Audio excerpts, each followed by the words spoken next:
Hello everybody, this is Yoko's Anime Reactions, and this is the review for Monster Rancher episodes 3, 4, and 5. I am so sorry guys, I got myself off topic and I was like, screw it, I'll run with it. Anyway, these episodes we get introduced to could have possibly been 3 new companions for the team. It only ended up being 2. So, one of them, they end up, they're obviously looking for another mystery disc, and they have to go through a forest where apparently an enigma is living, and Genki is kind of being a little bit of a dick for constantly trying to scare the others that an enigma is there and that's going to catch them and eat them, essentially. Dang it. I feel like my glasses don't want to stay level. They look like they're tilted, essentially. I gotta get them straightened, actually. Anyway, they see an abandoned castle, and they have to head inside because that's where apparently the disc is, according to the necklace. Anyway, they head inside and end up running into a golem. I'm assuming that was a monster?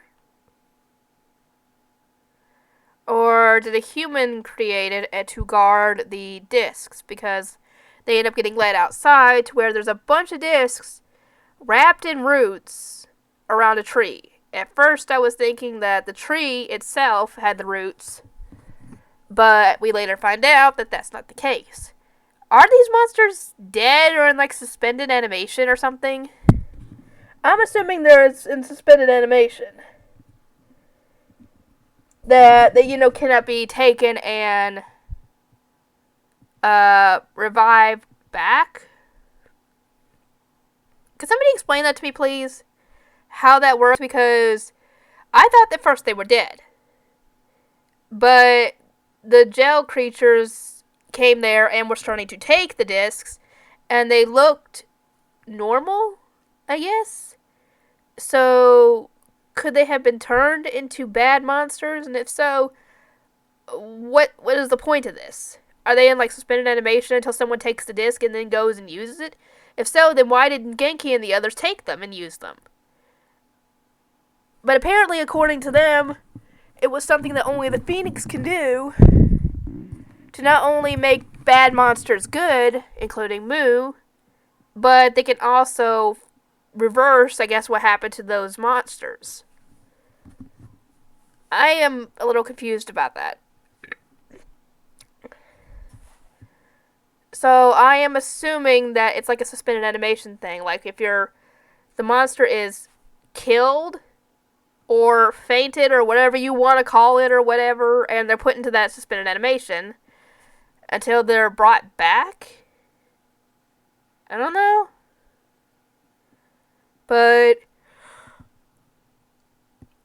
the golem doesn't like to fight. He says fighting is wrong, and I can kind of agree with that. But you're guarding those discs. You might have to fight something someday to protect them. And those slime monsters show up and try to take them. And when Genki and the others try and get involved, is when Golem decides that he's had enough of this and attacks the monsters, reverting them into the same suspended animation form that the other discs were in. And when he comes to his senses, he asks what happened, and Swazel told him, "You've made them lost." Something like that. And I'm like, okay, did he just kill them? Or I am so confused. Could somebody please explain it to me, please?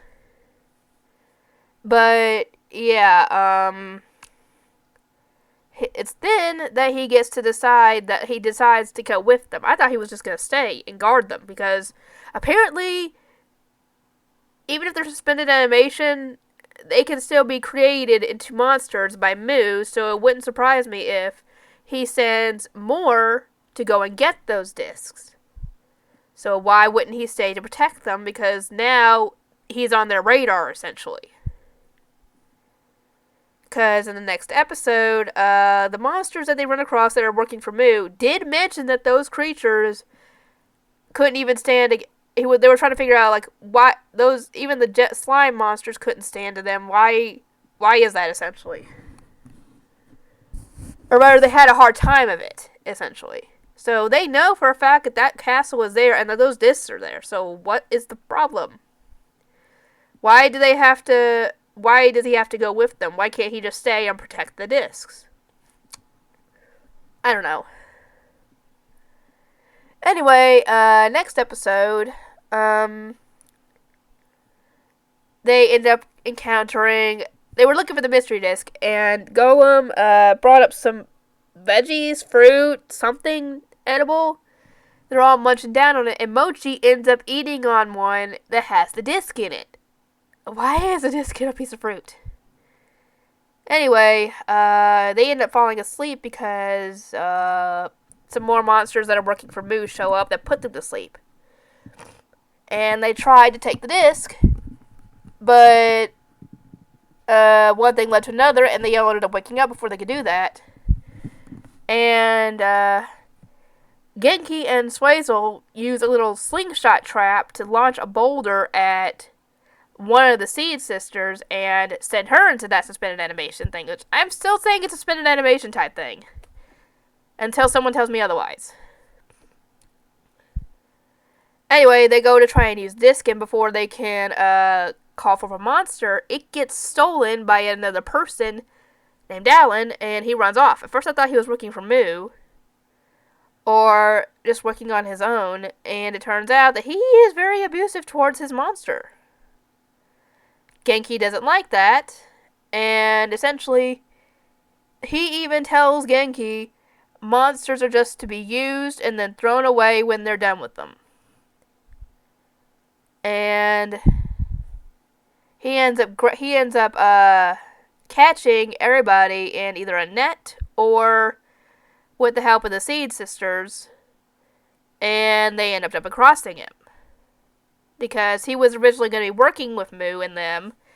No, they double-crossed him and try and get the worm that was working with Alan to join them. And I was like, I would not be surprised if if the worm joins them, because this guy has been abusive to him who knows how long, and I wouldn't blame him if he left.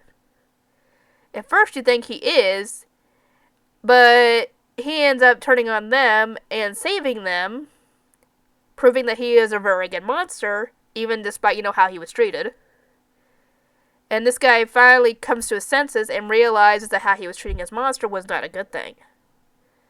Sadly, his monster ends up going into that same suspended animation as do the Sea Sisters, because they got their butts kicked. And the guy is treating the suspended animation thing like it's dead, and I'm like, is it dead? Is it suspended? I don't know. I'm getting more confused as I watch. And they go and use the mystery disc, and they make a monster, and it's a little baby worm. So they can pick what comes out of those things, or is it a set thing and they just got lucky? I'm willing to bet they can pick what kind of monster they want, but I guess that wouldn't make any sense, because if that was the case, they would have gotten the Phoenix on the first try. Or maybe the Phoenix isn't a specific one. Like, I don't know, like a golden looking mystery disc or something like that. I'm assuming they got lucky because, like I said, if they got to choose what monster, they would have already had the Phoenix. So they just got lucky that it happened to be a worm. So they give it to him, and he doesn't end up joining them, which is what I meant at the beginning of the video. But he does vow to be a better person towards him and his monster, and probably others. Next episode, they're obviously looking for another mystery disc. They have to go through the desert, and they end up running into a pack of what to me look like wolves. Am I the only one that thinks that? Because they keep on referring to themselves as tigers. They don't look like no tigers. Anyway, they're apparently tigers, wolves, whatever, that have no master, and at the time I thought that maybe all their masters were killed, or their masters were abusive and they left. Hence why they want to be free. Obviously, everybody gets their butts kicked because the head one is so strong.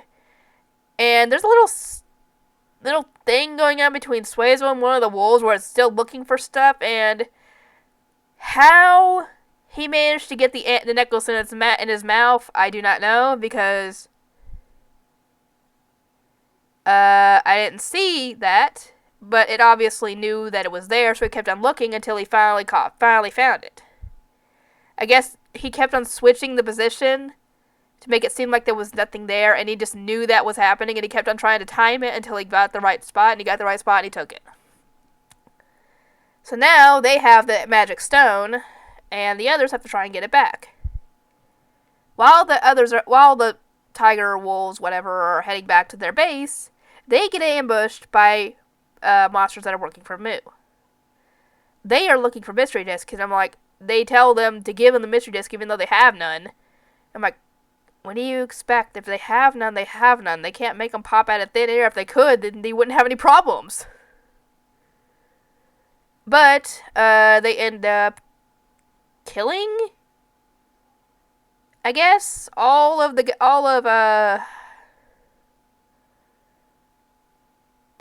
head one's comrades, friends, whatever. And he manages to survive the fall that they dropped him at without getting killed off himself.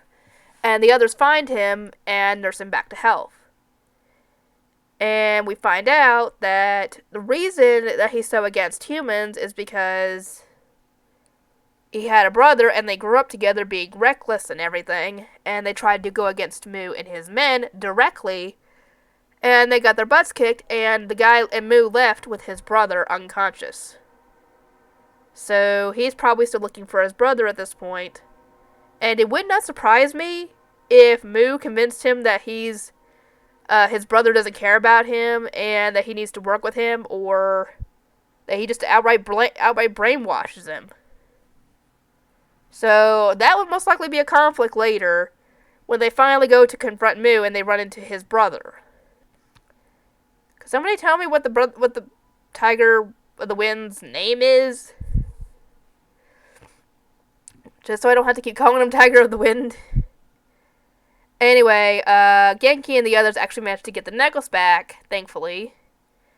And before anything else could happen, Tiger of the Wind shows up, kicks their butts. But obviously, is still recovering from his injury, so he has, to rest. But thankfully, he's sticking with them now. So they have a new companion. Yay! This is another fighter. So between him and Gollum, they should have an easier time of keeping themselves safe. Obviously, they're not invincible, especially since Tiger of the Wind is still recovering from his injuries. But at least they have a chance when it comes to, taking out any enemies of Mu they come across, instead of just being completely helpless like they were before. And yeah, Genki's starting to do a lot more than he was before. He's actively trying to fight enemies now, using his skates to help, but obviously he's still trying to do more. He's not just going to stand on the sidelines and watch everything happen, which is good. Especially since before they didn't have anybody who could fight. Anyway, I am going to work on getting this uploaded, and I'll see you guys next time.